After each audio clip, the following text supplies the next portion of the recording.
Tabe salamat lingguna latai, salam sujud karande malempang, adil katalino bacuramin kasorga, basengat kajubata. Dan kali ini kita akan belajar dari sepak terjang salah satu sanggar tertua di Kota Palangkaraya. Tidak bukan dan tidak lain adalah Sanggar Tuturi Handayani.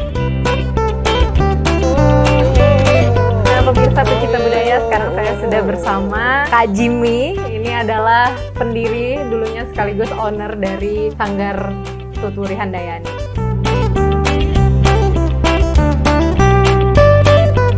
Kalau misalnya ada festival-festival yang sudah ada di tingkat daerah, kita kembangkan lagi. Kalau bisa dimungkinkan ada festival baru. Salam budaya untuk Indonesia. Segera di Bahalap TV.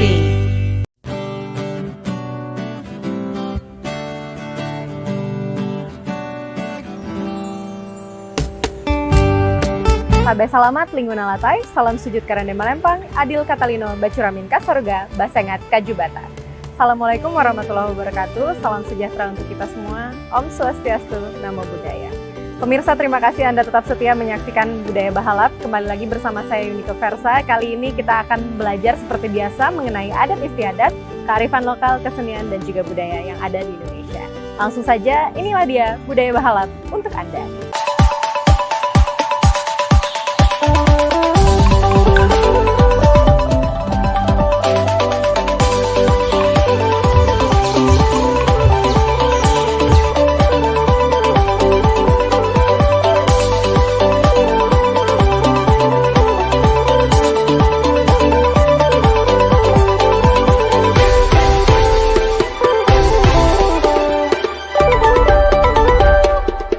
Bahalap TV, Bahalap bujur. Ya pemirsa, seperti Anda lihat di belakang saya, ini sedang ada penampilan sambutan dari anak-anak Sanggar. Dan kali ini saya akan langsung ngobrol dengan pemilik sekaligus pendiri dari Sanggar ini, yaitu Jimmy O. Andin. Yuk, ikutin saya.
Nah, pemirsa pecinta budaya, sekarang saya sudah bersama Kak Jimmy. Ini adalah pendiri, dulunya sekaligus owner dari Sanggar Tuturi Handayani. Dan saat ini beliau menjabat sebagai Ketua Dewan Kesenian di Palangkaraya. Lalu kedua, Ketua Komunitas Seniman Kalteng. Dan juga sekaligus sebagai Kaprodi ya, Kak, di Sendra Tasik UPR. Nah, Kak Jimmy, karena tadi yang saya sebutin sudah banyak sekali jabatan yang kakak punya dalam waktu bersamaan, saya mau tanya ini kesibukannya gimana aja selama akhir-akhir ini? Ya, Tabe dulu ya. Iya. Salam bagi kita semua.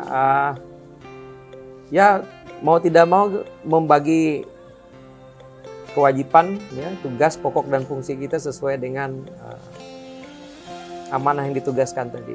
Iya. Sebagai Ketua Dewan Kesenian tentu di Palangkaraya tentu memanage, mengkoordinir kegiatan-kegiatan yang berhubungan dengan di KPR sendiri. Ya, komunitas seniman Itu berdasarkan arahan karena komunitas seniman Kalteng itu dibentuk atas dasar inisiasi dari pemerintah provinsi melalui Dinas Kebudayaan dan Pariwisata. Tujuannya untuk mewadahi para seniman Kalteng ya? Iya, itu terbentuk pun kemarin sebenarnya dalam rangka ada persiapan sejenis festival yang mungkin festival baru untuk bisa menjadi partner seperti untuk Festival Budaya Isen Mulang. Ya. Partner dari FBIM berarti? Iya, berarti ada kegiatan baru mungkin yang hendak dikembangkan oleh pemerintah provinsi sebagai bentuk supaya ada event tambahan yang bisa memungkinkan menjadi aktivitas pelestarian dan pengembangan seni budaya Kalimantan Tengah. Nah, kalau sebagai Kaprodi tentu ya hari-hari karena memang itu tugas pokok ya. Iya, berarti sambil ngajar juga gitu ya? Iya, sambil ngajar juga. Tapi karena sistem sekarang ngajar harus online, daring dan seterusnya, ya aktivitas mengajarnya menyesuaikan waktu daripada teknis mahasiswa bisa berhadir atau tidak melalui aktivitas daring. Tapi online tetap jalan ya Kak ya? Ya, jalan. Tapi ya nggak ini sih, kalau boleh jujur nggak seefektif pada saat pertemuan langsung di kelas dan seterusnya. Ya kita juga berharap pandemi ini cepat selesai ya Kak ya. Tapi kita balik lagi soal tadi, saya tertarik tentang komunitas seniman ini karena kan sebagai anak muda juga saya melihat bahwa di Kalimantan Tengah itu banyak seniman yang memang berpotensi ya Kak ya. Akhirnya dibentuk komunitas ini sejak kapan Kak? Komunitas ini, kalau komunitas seniman Kalteng itu terbentuk semenjak tahun baru aja sebenarnya. Baru tahun 2018 diusulkan ke pemerintah provinsi melalui Dinas Kebudayaan dan Pariwisata Provinsi Kalimantan Tengah. Ya, itu masa tugas dan masa kerjanya pun sampai dengan tahun 2021 ini.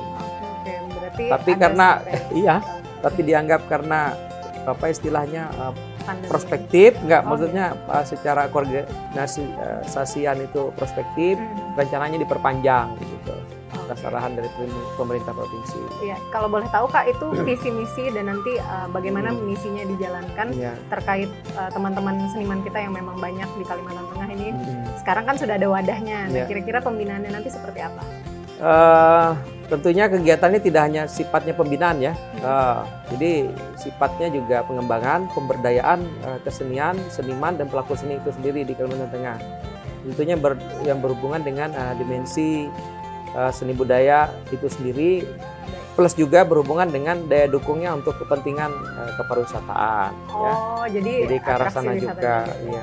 Jadi yang sifatnya atraksi, kemudian pemberdayaan komunitas budaya atau seniman atau pelaku seni di masing-masing daerah di Provinsi Kalimantan Tengah itu agar bisa lebih bisa bersinergi lagi dengan daya dukung yang optimal dari pemerintah daerahnya untuk bisa bergerak gitu dalam proses pelestarian, pengembangan dan pemberdayaan seni budaya daerah itu.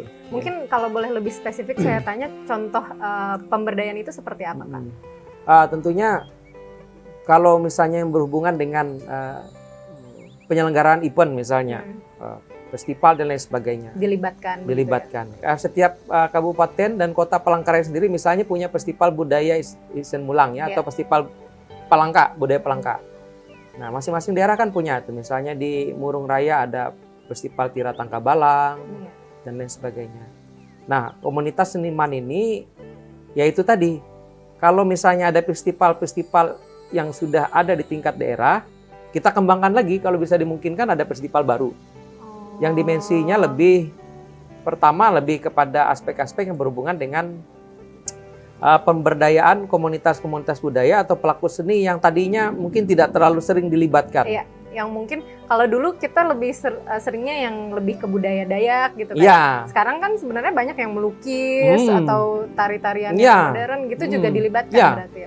Jadi ada unsur yang bersifat budaya ketradisian, masa lalu, kedaerahan dan sebagainya, juga ada yang sifatnya milenial lah masa sekarang, misalnya seperti itu kan, seni-seni yang melibatkan generasi milenial. Iya, itu maksudnya kita mau ke arah sana. Ya, berarti ini informasi bagus juga untuk teman-teman seniman bahwa ada informasi yang ini turut memajukan lah buat teman-teman, karena memang selama ini agak kurang ya Kak, bisa kita sebut apresiasinya untuk teman-teman yang memang seniman yang tidak berkecimpung di dunia budaya tradisi begitu.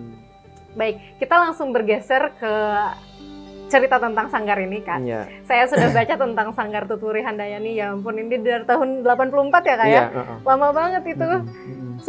Sebagai sanggar tertua, kita tanya dulu, apa rahasianya bisa bertahan sampai hampir 40 tahun? Iya. Ya tentunya ini juga rahasia sekaligus tantangan sebenarnya buat sanggar-sanggar untuk bisa terus survive ya, bertahan dan eksis gitu dalam dunia, terutama kesenian daerah. Regenerasi saya kira. Regenerasi. Regenerasi. Karena apa? Kayak hal-hal seperti sekarang, kakak tidak bisa juga secara langsung turun ke lapangan untuk bisa ngelatih misalnya, Sekarang atau sudah membuat musik atau apa seperti kebiasaan mungkin sekitar dulu-dulu gitu. Hanya yang sifatnya karya-karya idealis kakak saja yang sifatnya mungkin kakak masih terlibat secara langsung. Tapi kalau misalnya berkaitan dengan pementasan secara rutin, pengkaryaan secara rutin yang berhubungan dengan lomba atau penampilan-penampilan biasa, Tuturi punya pelatih, punya sejenis organize kegiatan yang sudah ya anak-anak sudah cukup baik. Dan itu proses regenerasi ini yang penting, yang menjadi tantangan. Karena apa? Nanti kalau kebanyakan ini kan dari SMA nih, terus sudah mahasiswa, terus kebanyakan juga dari daerah nih, dari kita di Tuturi itu ada kebanyakan dari Murung Raya. Oh, dari luar kota ya justru ya banyak. Oh, dari Barito Utara, dari Katingan, dari Kapuas. Oke, berarti pada ini sanggar terbuka ya, Kak? Iya, pada saat mereka itu udah selesai sekolah misalnya perguruan tinggi itu apa, mereka pulang. Oh, pulang ke daerahnya lalu membawa ilmu yang sudah Iya, kan ditinggal sanggarnya. Iya sih. Nah, kalau udah ditinggal sanggarnya itu mau tidak mau sebelum mereka meninggalkan TWH, mereka harus terus meregenerasi. Nama istilah kita itu gen.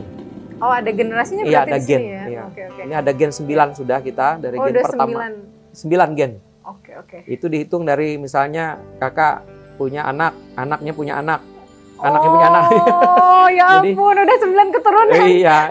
Oke. Atau istilahnya ada adeknya atau apa begitu yang sifatnya ini ada setiap angkatannya. Iya, ini menarik Kak Jimmy untuk diulik karena regenerasi itu penting karena kita memberikan kesempatan ya untuk generasi baru. Saya juga mau highlight ini di belakang kita ada struktur organisasi ya, karena jarang juga kita temui sanggar yang notabene orang taunya di sana untuk tempat latihan menari. Ternyata di sini juga dilatih untuk kepemimpinan kayaknya Kak ya.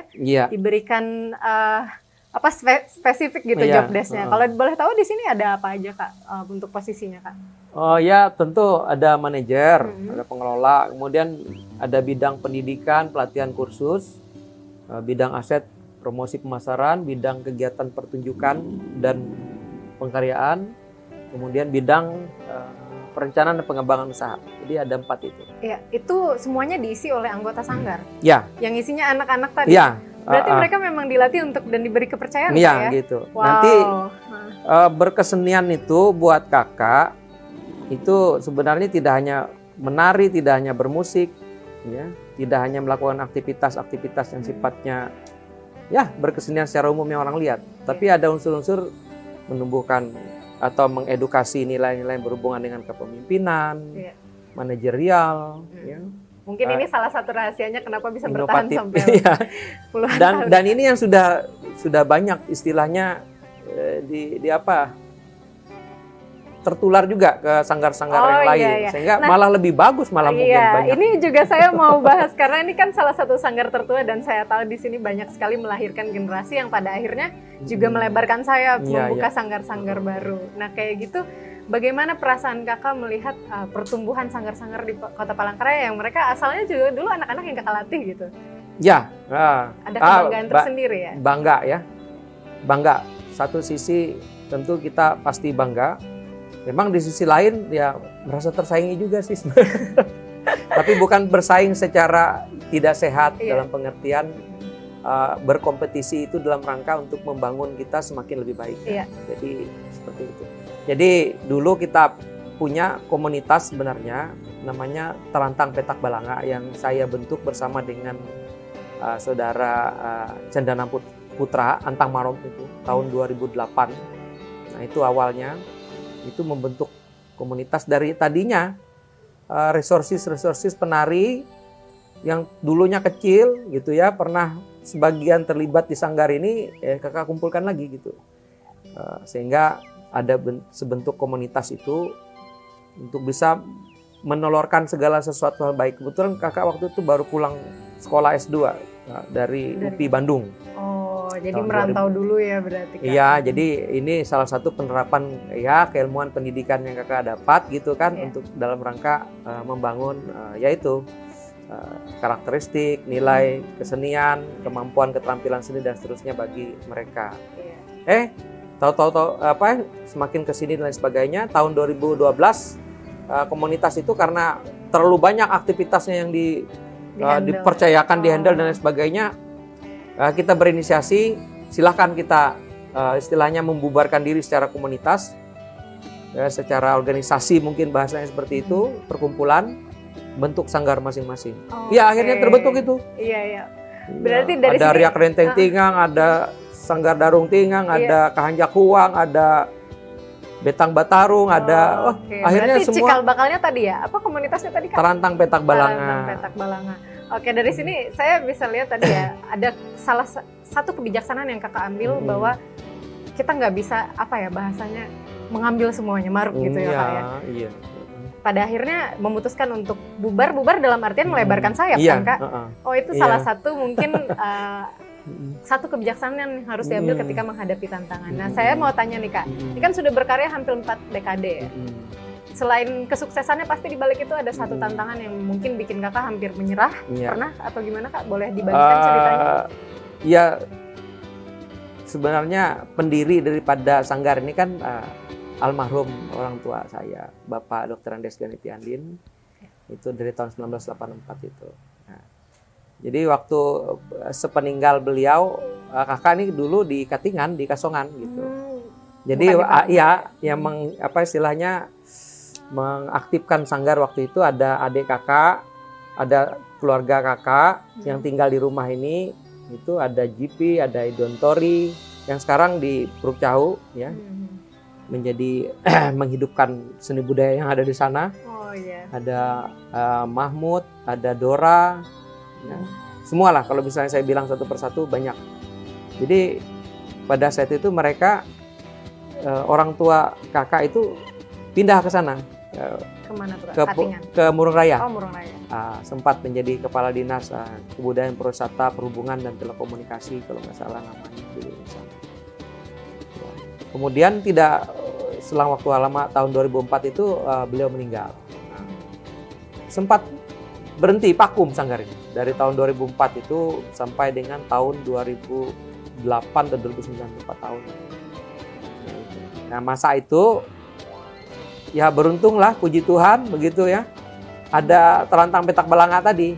Nah kakak mengumpulkan orang-orang yang sebagian daripada TWH tadi di dalam satu komunitas baru begitu, sehingga sanggar ini juga aktif gitu, akhirnya diaktifkan kembali oleh memang anak-anak atau resources pelaku-pelaku seni budaya yang hendak bergabung ke TWH pada waktu itu. Padahal setiap tahun ada terus sebenarnya, cuman karena waktu itu vakum, berhubung kakak sudah di Katingan, terus saudara-saudara yang tadinya menghidupkan atau eksis di sanggar ke Murung Raya, ya itu tantangannya. Jadi ya tadi tantangannya tetap regenerasi tadi. Kalaupun tidak ada regenerasi sulit mungkin kalau misalnya bisa dilanjutkan. Ya, apalagi kayak kakak banyak aktivitas-aktivitas lain selain daripada kesanggaran. Jadi agak ini. Gitu. Kalau boleh saya simpulkan mungkin tadi kita bisa belajar dari ini ya Kak, bagaimana memperjuangkan untuk bangkit itu ya. Dan ternyata caranya justru dengan berkolaborasi tadi.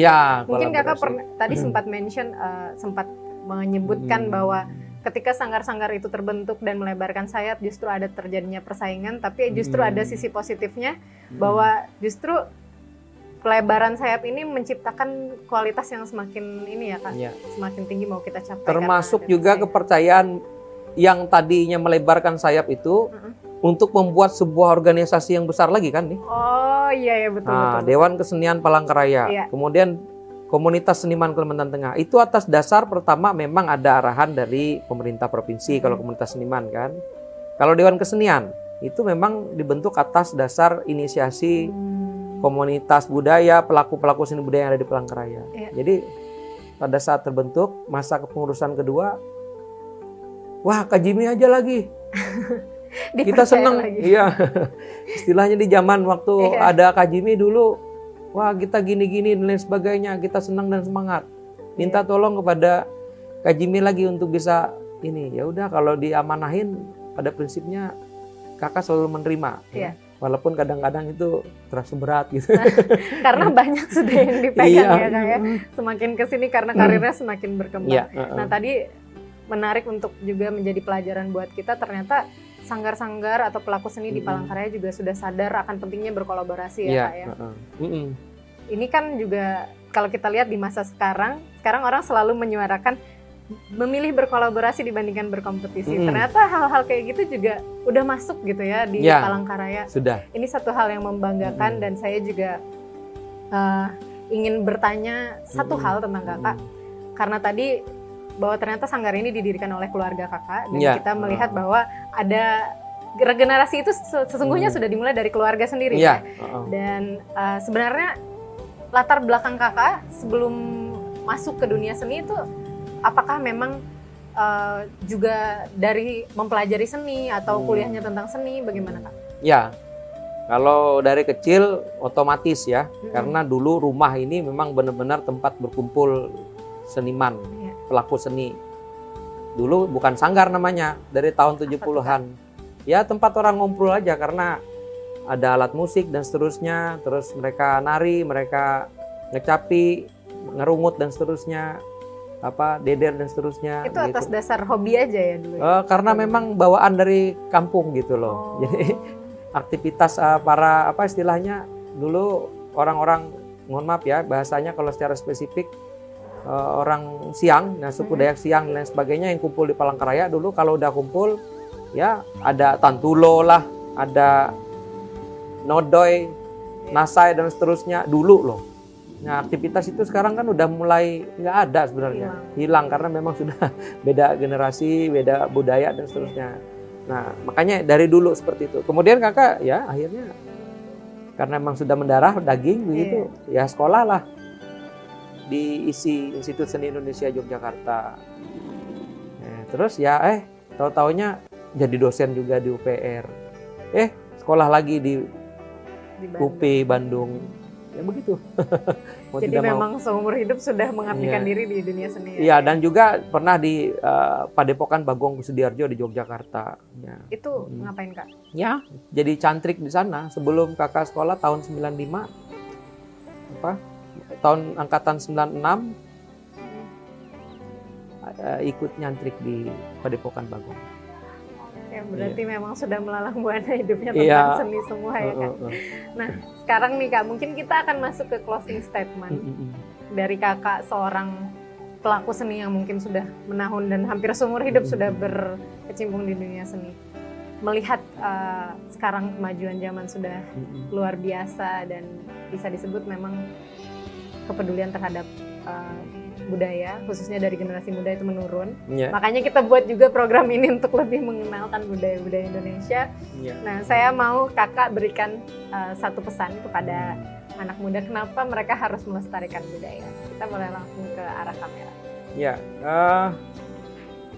pelestarian, pengembangan, dan pemberdayaan budaya itu sendiri secara nilai bisa membentuk edukasi, karakteristik bagi pribadi-pribadi yang melakukannya sebagai pribadi maupun sebagai komunitas sosial budaya di masyarakat. Nah, jadi edukasi melalui aktivitas kesenian harus dimaknai sebagai entitas kulit terluar daripada kebudayaan. Semakin baik kita berkesenian atau semakin baik kita dapat memaknai kesenian itu sendiri dalam kehidupan kita sebagai manusia berbudaya, itu menandakan bahwasanya budaya itu dalam keadaan sehat. Ya, begitu. Berarti kalau udah berbudaya sehat, manusia-manusia yang berbudaya atau manusia dalam lingkup budaya itu juga merupakan generasi atau manusia yang sangat sehat dan berkualitas nantinya di kemudian hari. Berbudaya sehat, loh manusianya yang sehat. Ya. Terima kasih banyak Kak Jimmy untuk waktunya. Semoga sehat selalu selama Amin, pandemi ini amin, juga. amin. Dan semoga TWH semakin maju. Amin.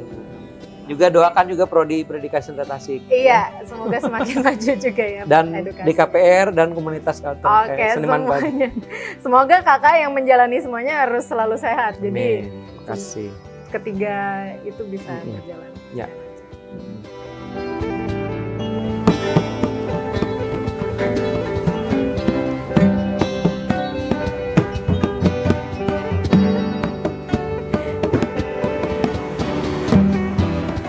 Nah, pemirsa, hari ini kita belajar bahwa di beberapa daerah memang melestarikan budaya bukanlah hal yang mudah, apalagi jika generasinya tidak memiliki kepedulian.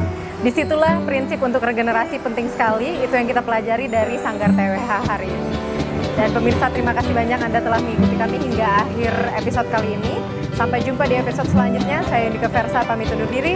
Salam budaya untuk Indonesia.